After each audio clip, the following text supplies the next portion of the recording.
আমি কিন্তু খুব ভালো করে জানি এতক্ষণ আমাকে ঘরের ভেতরে তুমিই আটকে রেখেছিলে, আর বাবাকে ওইসব প্রশ্ন করে হ্যারাস করার পেছনেও তুমি আর পিসিমণি আছো, তাই তো? কালের নিয়মে সমাজ আর রাজনীতির মাঠপ্যাচ অনেক রাজনীতিবিদকে তাদের গদি থেকে উপড়ে ছুঁড়ে ফেলে দেয়, কারণ তারা অনেকেই ব্যক্তিগত জীবনে ভালো মানুষ হন,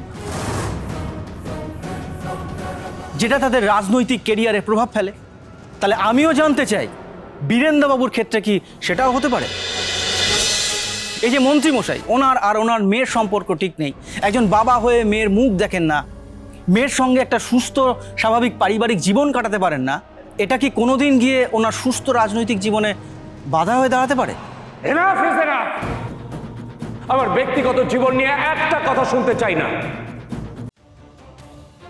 তবে কি বাবাকে বিপদে ফেলতেই আমাকে ঘরে বন্দি করে রাখা হয়েছে? তাহলে বোধহয় আমি আন্দাজ করতে পারছি এটা কার কাজ হতে পারে। ওদেরকে আটকাতে হলে আমাকে যে করেই হোক নিচে যেতে হবে। আজকে আমাকে এই বাবার হয়ে সব উত্তর দিতে হবে।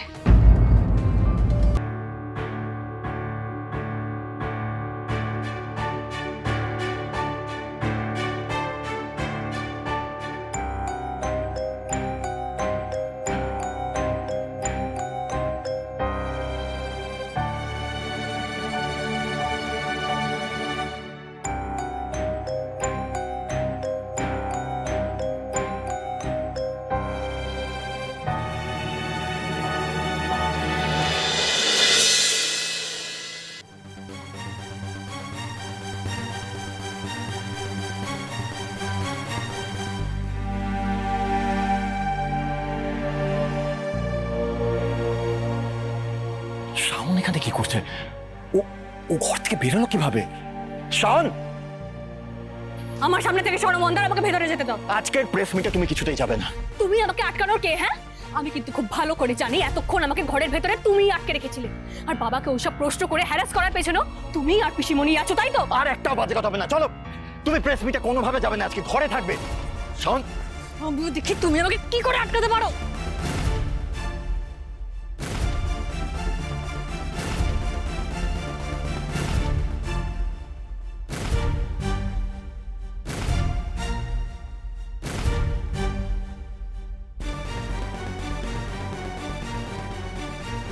আপনার প্রিয়ের জন্য এত মায়া, অথচ বিন্দুমাত্র আপনার মেয়ের প্রতি মায়া নেই।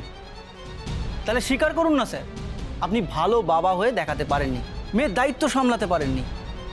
তাই রাজ্যের সব ছেলে মেয়েদের দায়িত্ব পালন করার যোগ্য আপনি নন।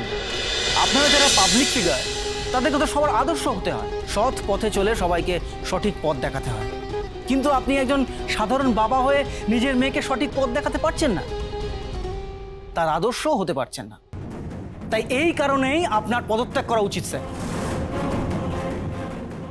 কারণ আপনার মতো একজন আদর্শহীন, আত্মকেন্দ্রিক, ব্যর্থ মানুষকে কেউ মন্ত্রী হিসাবে মেনে নেবে না স্যার।